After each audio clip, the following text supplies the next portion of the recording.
Hi everyone, আসসালামু আলাইকুম। হাদিজাস কিচেনে আপনাদেরকে স্বাগতম। আজকে আমি আপনাদের জন্য এমন একটা রেসিপি নিয়ে হাজির হয়েছি যে রেসিপিটা বাচ্চা এবং বড় মানুষ সকলেই পছন্দ করবে। চলুন শুরু করা যাক রেসিপিটা। আমি এখানে কিছু সবজি কেটে নিয়েছি। এখানে পটল, পেঁয়াজ, মরিচ, পেঁপে, আলু এগুলো একদম কুচি করে কেটে নিয়েছি। 2টা ডিম এবং গমের আটা, আপনারা চাইলে ময়দা দিয়েও তৈরি করতে পারেন রেসিপিটা। ময়দার সাথে হলুদ, একটু লবণ, 3 চামচ চিনি এবং ম্যাজিক মশলা দিয়েছি। এরপর আমি সব কিছু একসাথে অ্যাড করে নিব। সব কিছু দেওয়ার পরে আমি মেখে নিব। হাত দিয়ে বা চামচ দিয়ে, যেটা দিয়েই হোক আপনারা মেখে নেবেন। আমি একটু ভালোভাবে মেখে নিব যতক্ষণ পর্যন্ত না ঠিক ইয়াতে চলে আসে। আমি এখন ডিমটা ফেটে দিচ্ছি। দেখুন আমি ডিমটা ফেটে দিচ্ছি, আরও আরেকটা ডিম ফেটে দিব।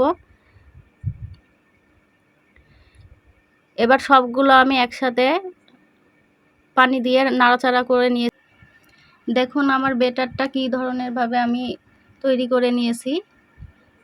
এভাবে আপনারা তৈরি করে নেবেন। এরপর আমি চুলায় চলে গেলাম। চুলায় গিয়ে আমি তাওয়াটাকে আগে তেল দিয়ে একটু ব্রাশ করে নিব, যেন চাপড়িগুলো লেগে না যায়। দেখুন আমি কিভাবে ব্রাশ করে নিচ্ছি, আপনারাও এভাবে করে নেবেন। তারপরে একটা চামচের সাহায্যে আমি ব্যাটারগুলো তাওয়ায় ঢেলে দিব, দিয়ে মেলিয়ে দিব। গোল আকৃতির করে মেলে দিব। দেখুন আমি কিভাবে মেলে দিচ্ছি, আপনারাও এভাবে মেলে দিবেন।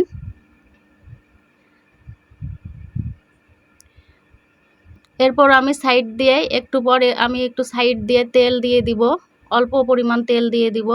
চাপড়ি বানাতে, এই চাপড়িগুলো বানাতে অনেক কম তেল লাগে, সেজন্য গ্যাস কম হয় এবং বাচ্চারা অনেক মজা করে খেতে পারবে। এবার একটু উল্টিয়ে দিব। উল্টে পাল্টে একটু ভেজে নিব ভালোভাবে, কেননা সবজি দিয়েছি, সবজিগুলো একটু সিদ্ধ হতে হবে। দেখুন আমার উল্টা পাশটা কেমন হয়েছে। আপনারাও এভাবে বাদামি রং করে ভেজে নেবেন।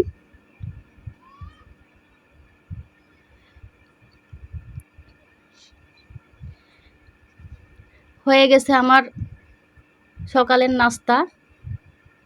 একটু ভালোভাবে লক্ষ্য করুন, এইভাবে আপনারা সবগুলো ভেজে নেবেন।